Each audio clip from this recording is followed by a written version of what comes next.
So I don't have that much to read, so I don't think I need my glasses on. We're going to do it without glasses.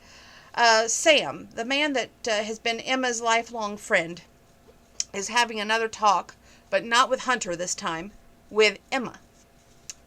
Page 238. Emma was just leaving her house when Sam Norton pulled in his old Datsun pickup.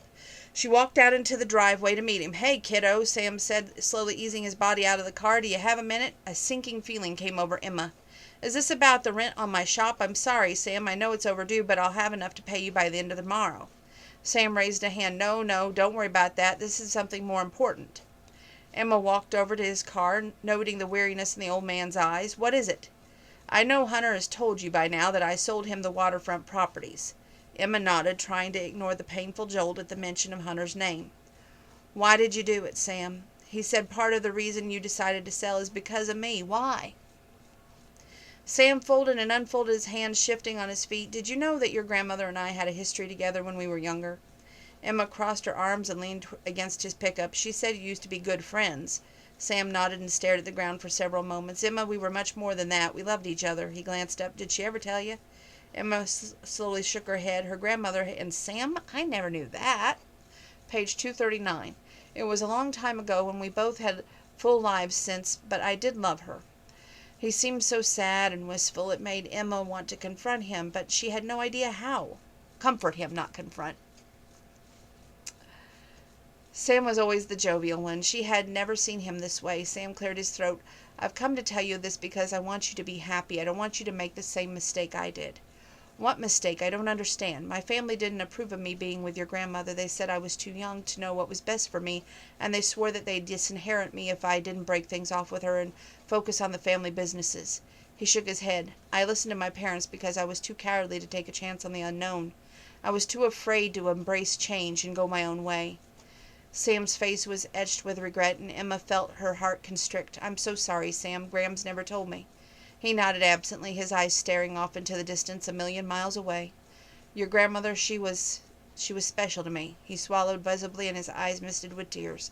"Did you know that I almost got up the courage to ask her once to marry me? We were on a picnic once by the old lighthouse."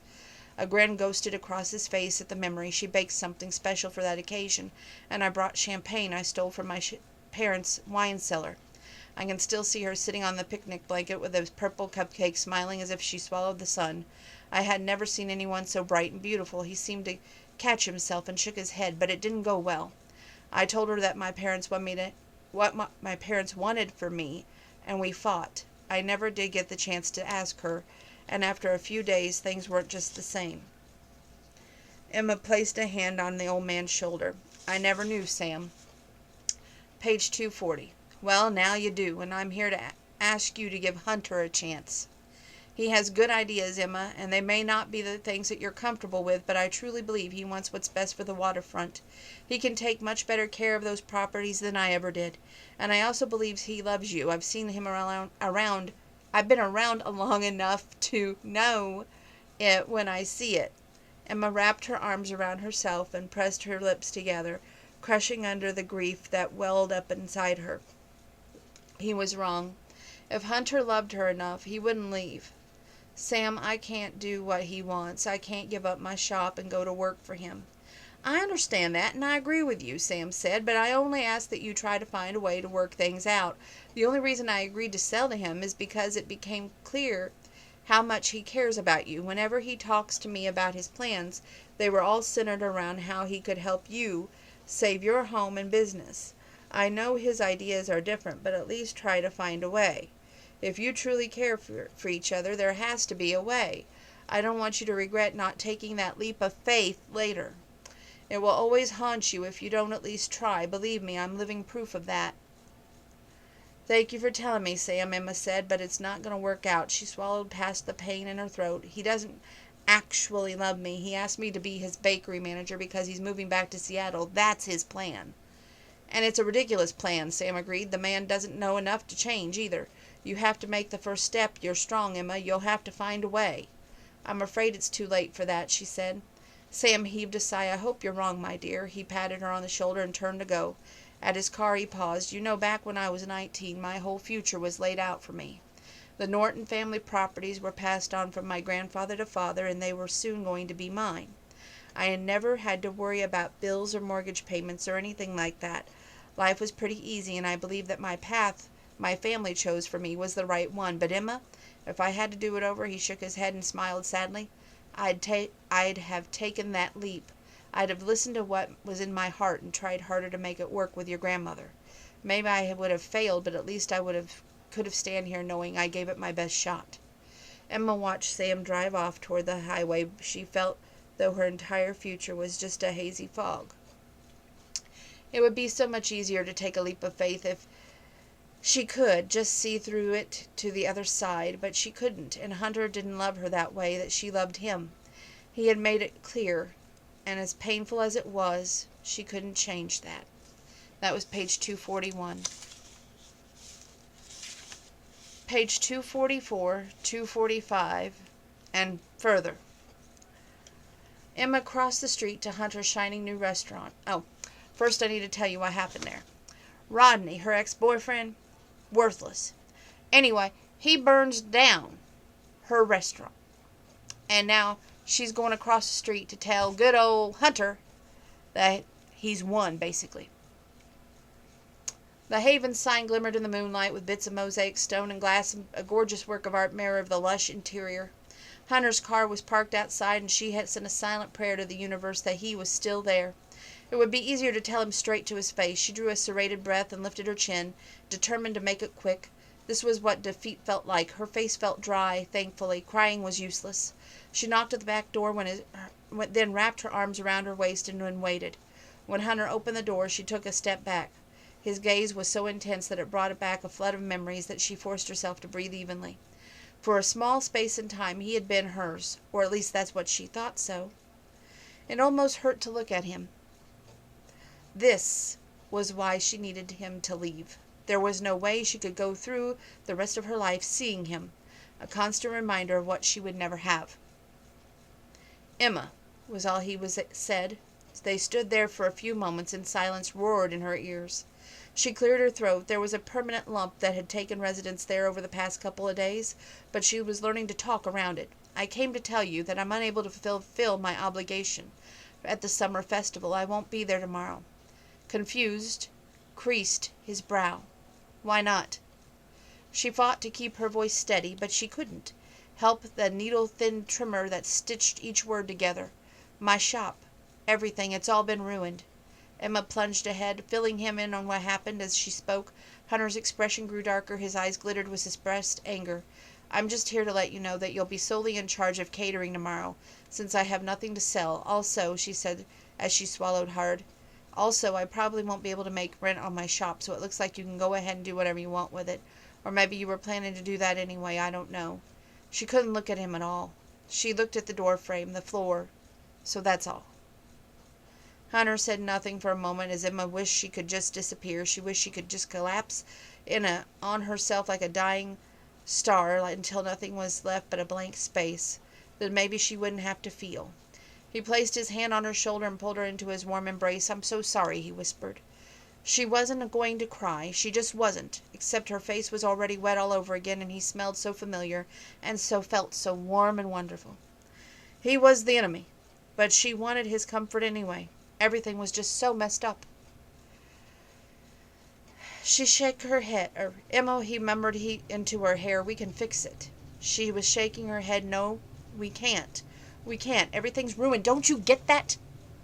This is page 244, 245. Not ruined, he said forcefully. He drew back, and her face was between his big warm hands. That's what I've been trying to tell you. But you wouldn't answer your phone or see me. Sam said you needed time, but it's been damn hard to stay away. I don't want to lose you like this. I'm so sorry that I asked you to leave your shop and come work for me. He grimaced, that was asinine of me, and I was an idiot to think that you would just walk away from everything you love. Emma, please, he said. He hugged her again so tight that she felt the air whoosh out of her. Please don't give up on us. We can fix this. I already have. I'm not ever going to tear down fairy cake. I can't even talk. Fairy cakes, not if you want to keep it. I understand that it's as much as part of you as the island. It's a part of what you call home, and I'm not ever going to take that away from you. She was afraid to believe that what he had just said. He wanted to keep her shop? But it's been vandalized. Half of my equipment is ruined beyond repair, and I'll never make my financial quota for the festival tomorrow. Everything's over for me. I won't be able to stay afloat anyway. That's page 246. Yes, you will. You'll think of something because you are an amazing, brilliant, talented woman. I'll help you. I want to help you if you let me. He stroked her face with one hand. Please don't push me away. Hunter stared down at the ground for a moment. Emma held her breath, though she didn't know why. The wind swirled around them. Suddenly, Emma could almost hear that whispering melody she had heard earlier in the kitchen. Hunter clenched his jaw and lifted his head. Emma, I don't want to lose you. I'll do whatever you want. You're too precious to me. These kind of men just don't exist, okay? Not unless you get a good old frying pan, and then sometimes they don't understand what they're saying after they've been hit. Anyway, her mouth opened on a tiny inhale. Oh, then he was kissing her, and she was kissing him back, and everything else with the problems and the worries all fell away. And the world was just the two of them standing there in the moonlight. A little while later, he leaned against the door frame and smiled down at her. She could feel a silly grin splitting her face. Everything's such a mess, though, she said, wiping her tears. 247. He nodded, then took her hand. You don't know the half of it. Come here, I have something to show you. Emma followed, dazed, as he led her through the huge industrial kitchen. Everything was state-of-the-art, gorgeous, bringing into stark relief the contrast of her tiny ruined shop. The new equipment, the ovens gleamed there, and there was enough space for an army of cooks. On the kitchen island, sealed boxes of pastries stacked halfway to the ceiling. Hunter opened a box of croissants and held one to her. Taste this, he commanded. Emma frowned at him and then looked at the croissant. I'm not very hungry. Just taste it, please. He held it out. Emma took the croissant and bit a small corner, chewing it carefully. She coughed and then swallowed. It's stale, he finished. They all are. I ordered the shipment last week from Seattle. My kitchen staff was so busy working on the new menu for the grand opening tomorrow that I thought it would be easier to ship the pastries in from the mainland. Now I'm stuck with all these boxes, and they're useless. He turned toward her and gripped her shoulders.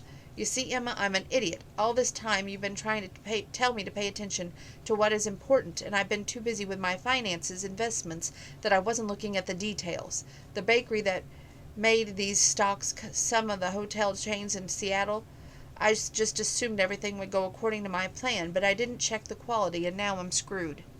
Emma slowly walked around the kitchen island. It was big enough for 10 people to sunbathe on. She peered into the boxes of croissants, muffins, and cookies. Are you sure that they're all stale? I checked. They're garbage. Page 248. So without your catering or mine, there won't be much in the way for rendering food catering at the festival tomorrow. Hunter placed his hands on her hips and stared her in the eyes. Unless we do it together. What do you mean? My shop is ruined. It'll take me days to clean up and repair the kitchen. We have this place. Kitchens and ovens. It's all ready to go. Emma glanced around the industrial size oven, the sleek pantry shelves stacked with everything that you could ever want and need, a baker's dream come true. It could work, she realized. There was so much space. They could work through the night and have much of the inventory done. You want me to work here tonight? Hunter shook his head. No, I want you to do your work here. I want you to help me because I need you. But only if you want to, and I want you to let me help you. We could do it together. Emma looked around. We don't have much time. No, we don't, but I bet if we work together we could do it. But this is your inventory. These are your supplies. All mine is gone. We'll share the profits. Though you'll get more because I'm supplying the raw ingredients. There's nothing compared to what you do. No, we'll split it evenly. We can argue about it later. Just tell me you're in. He placed his hands on her shoulders and kissed her, a mischievous glint in his eyes. It was that same look he had when he recounted the tale of the G.I. Joes waging battle on his mother's tulip garden. Are you in? This is crazy, Emma said, unable to stop that grin stretch across her face. Yes, he rested his forehead on hers. That's how I know it's right. Page 249. They worked together in perfect senses. Hunter had no idea how to bake, but he was an excellent understudy. Emma pulled out all the recipes from memory that would be the easiest to create in bulk, chocolate and vanilla cupcake batters, several different frostings to distinguish them. She should have been worried that she didn't have any of her grandmother's recipe book with her, but she felt nothing but exhilaration. After an hour into baking, Emma rummaged in a tote bag for her phone, and after she dialed, Juliet was explained where she was. Are you kidding me right now? Juliet asked. Are you really in Hunter's kitchen baking? That's right, Emma said. We're going to be here pretty late, so you can take Buddy until tomorrow. Be careful. Why? Oh, you just know it seems like whenever you and Hunter find yourselves alone in the kitchen. Right. We'll be fine. We're still going on? Maybe I should have got my glasses. We'll be good. I promise. When Emma said goodbye and tossed the phone back in her tote, a single leaf of paper slid out and fluttered to the floor. She knew what it was before she even picked it up. Emma cradled the ancient recipe in her hands, a twinge of nervous excitement settling in her stomach. It was Bliss Day. The recipe, her grandma said, was nothing but discord and heartache. Somehow it made her way into her purse. She tilted her head to the ceiling and wanted to laugh. The house was nothing if not persistent. Emma was about to tuck the paper into her bag when she was stopped, stunned. "What is it?" Hunter asked, eyeing her as he washed the utensils in the sink. "It's just this recipe," Emma murmured. The recipe never worked for her grandmother, but that's because she had the last ingredient wrong. With diamond clarity, Emma suddenly understood why her grandma hated the recipe. It was the one that she must have used for all of her picnics all those years ago with Sam, the purple cupcake. Her grandmother had been trying to create a day of bliss for herself. The thought had flooded Emma with her sudden heartache for her grandma. If only she could have used the correct recipe. Would it have worked like it was supposed to? Would her grandmother have married Sam? Emma would ever been born? She sighed and brushed her fingers slightly over the aged paper. She would have never known the answer to that, but she ached for her grandma's loss. Life was so unpredictable and sometimes seemed too fragile to bear, but what could she be done about it? The best anyone could do was be brave and hold on and try to love each other no matter what. In the end, that was the only thing that mattered. It was the only thing that you carried with you. Page 251.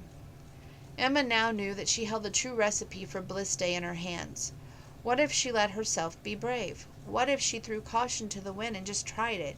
It was rumored to create the happiest of days to all who tasted, even a Holloway. God only knows she could use a bit of bliss. Turning to Hunter, she laid the recipe on the counter. "This is an ancient recipe from my grandmother's book. I can see that." He peered down at the faded leaf of paper. "It's rumored to bring about a day of bliss for everyone, including the Holloways." Then we better get to work then," Hunter said. Emma wanted to laugh. He made everything seem so simple. Maybe it was. A sense of carefree happiness rolled over her skin as she glanced at the recipe. The ingredients were simple enough, but measurements weren't precise. She would have to go with her instincts this time, just like her grandmother always urged her to do. Emma closed her eyes and found herself, for the first time, she wasn't afraid. She was excited. She felt stronger than she ever felt before. A soft breeze floated through the kitchen, and Emma heard a faint whispering on the wind as it surrounded her, lifting the curls around her temples. This was her calling, and it was her power. She could do this. "Hunter, could you do me a favor? Anything. You're in charge here. Remember that lilac tree in the secret lunch spot? The one you were beating with that stick?" "I do." Page 252. "Can you go grab me a couple sprigs of it from the lilac? For the recipe calls for lilac petals, not lavender, and what better place to get lilac than the bushes," she said. Juliet had planted there when they were little girls. Emma had always loved those lilac trees. It seemed right, for only the key ingredient to an ancient recipe. For the first time in her life, Emma was going to listen to her instincts and, quote, "go with the flow," end quote. After all that happened, it was the only thing left she could do. Hunter brought the lilac petals as Emma mixed up the ingredients. He proved to be a very attentive understudy, placing and pulling trays from the ovens, watching the timers, watching the dishes as she started on the next batch. Throughout the night, Emma used mixers to throw together basic cookie dough, adding different ingredients to different batches based on her instincts: chocolate chips, cranberries, toasted almonds, crushed toffee bars. Her skills didn't translate to cupcakes. There was freedom in allowing herself to try other recipes. She filled herself with a carefree sense of abandon, a sort of reckless joy she'd never even experienced before. A soft smile kissed the corners of her mouth as she worked. She was having the time of her life. The Bliss Day cupcakes proved to be gorgeous, each one of them perfect vanilla concoction with the faintest of lilac frosting. Emma knew without a doubt that they were going to work. She felt a rush of happiness at what she just accomplished for the first time in her life. She had embraced her gift completely and was using her instincts. This was what her grandmother wanted her to do. This is what she was born to do. Somewhere before dawn, Hunter pulled the last tray out of the oven, and the sweet scents of chocolate and cinnamon enveloped the entire kitchen. He set the tray on the counter and stared at each one in comparable silence. The energy flowed back and forth between the permeated room with passion and joy. She scanned the neatly wrapped boxes of cupcakes and freshly baked cookies with deep satisfaction. Without a doubt, this would be the most uplifting charm she ever created. They were both exhausted, but the air crackled with possibilities. "Do you want some coffee?" Hunter asked, nudging her with his shoulder. Emma yawned and stretched her aching muscles. "What time is it?" "Just past 4 o'clock." "Almost time to wake up and set up the stalls." They had to set up their tents by 7 o'clock to prepare for the crowds. "We are going to be dead on our feet today," she laughed. He gathered up her and murmured into her ear, "But we did it." He kissed her cheek. "You did it." "You helped," she said, swiping flour from his hair. "I would have had a hard time doing this alone." "I would have had an impossible time doing this alone. It's all because of you." He kissed her again, nuzzling the sensitive hollow of her neck. Emma's body flooded with warmth and yearning. That is page 253. Page 257. So we got to save my eyes for a couple of pages. Hunter had spent the day back and forth between the vendor booths at his restaurant. The floor manager assured him everything was going smoothly aside from the low variety of baked goods and desserts. But the stellar menu had made up for that. All in all, things were going better than he thought possible. "Sure, I'm tired," he winked, "but some things are more important than sleep." Emma stared at his mouth. "Sleep? Psh! Who needed sleep? It was totally overrated." Then she remembered Buddy. "I want to, but I have to go home. Juliet's taking care of Buddy, but I need to go feed him." She gestured to the till as Molly handed a tourist bag of cookies and made change. "I also have to take the money home, but you can come with me. I mean, if you want." Page 258. She felt shy all of a sudden. She worried if he might say no. As much as she vowed to embrace whatever came her way, the little girl inside her still wanted assurances that everything was going to be okay. That same little girl wished so much that she could just skip to the end of the story to make sure. "I want that very much," he said. Warmth radiated through her body, elation. This was that feeling. Emma wanted to kiss him right there in front of everyone, but she didn't get the chance because he kissed her first. Hunter brushed his lips against her, and everything around them fell away. Molly giggled, James clapped, Gertie and Walter hooted from across the field. Emma smiled against Hunter's mouth. "I think we have an audience." "Then we better make it good." He kissed her again, slowly, softly, thoroughly, and she melted against him. For the one perfect moment, the pages of her story seemed to flip to the end, and Emma glimpsed nothing but happiness. Looking back, she often wondered if she could have stopped what came next, if only she could have done something that day, if only she'd had known. Moving forward, page 269. We are getting very close to the end. And then you're all going to have to wait for the next book, which is Don't Touch My Petunia. A tidal wave of guilt washed over her. "But you are almost died. You could have, and it would have been all my fault." Page 269. "How is any of this your fault?" He softly stroked her head. Emma took a shaky breath. "Listen to me. There's something you need to know. I haven't been honest with you. Juliet and I combined our magic to create the chocolate cupcake that you smashed into Rodney's face. It was meant for you. It was supposed to make you leave town and never come back, because I never meant—" Emma pulled away from him, wringing her hands. She wanted to tell him the truth. "I never meant to fall in love with you." She couldn't look at him, too afraid to see disappointment or anger or indifference on his face. Instead, she stared at the wall on the other side of the bed. "I was hurt when you asked me to manage your bakery. And then when you said you were going to live in Seattle and visit occasionally, I realized you didn't feel the same about me, and that's okay." She rushed to add, "It's totally fair. You never promised me anything, and I never thought that I would want more, but I did." Emma hugged herself and continued. She couldn't look at him. "So I planned to make you go away forever, so I never need to see you again. I thought if you were out of sight it would hurt less. But that's where I was so wrong. It wouldn't have mattered where you went. My feelings for you," page 270, "wouldn't change, not in this world or the next." She finally dared to glance at him, expecting condemnation in his eyes. Instead, she saw what she looked like: resolve. What was he thinking? She went back to the chair next to his bed and sat down. "I'm so sorry. I will never try to spell you again. Your choices are your own, and I was wrong to try to control that. She stared down at her hands. Her cheeks were burning. At least now she had finally told him the truth. Emma, he reached for her hand and squeezed it. You have bespelled me. And it has nothing to do with herbs and potions. Nothing to do with your recipe book or Juliet's garden plants. I don't care about any of that. What I feel, he paused as though he was searching for the right words. I've never felt it before, and to be perfectly honest, I never believed it was possible for me, but what I feel for you. He tried to sit up, wincing. Stop, she cried. You need to lie down. No, he said in a clenched jaw. This is important. If you don't lie down right now, Hunter Kane, I will kill you for real, Emma said. He started laughing, though it obviously pained him. Come here. She carefully climbed up and laid beside him. He lowered his forehead to hers and whispered, I love you, damn it. Emma sucked in the air. What? You heard me. I love you. Forget all the idiotic crap I said before about not believing in it. I didn't know what it could be like, but you made that all real. A giddy rush warmed through her limbs and her mouth fell open. She couldn't breathe. Wait, yes, she could. He loved her. Hunter gripped her hands in his. Look, I don't know how this works. I've never been here before, but I know one thing that really matters. I believe in you, and I want you to be I believe in you, and I want to be wherever you are. This is page 271. A tiny thrill of joy zipped through her spine. Are you sure? Dumb question. I've never been more sure about anything in my life, he said solemnly. But how do you know it's real? Another dumb question. What the hell, Holloway? He gave her a molten smile. Because without you, nothing else matters. And even if you turn me away, I'll be like that man in the lighthouse legend, always yearning for you. There's no one else for me, Emma. There never will be. He pulled her close as if he was afraid she'd disappear. Tell me that you still want to be with me. Tell me you feel the same way. Emma took a tremulous breath. He waited.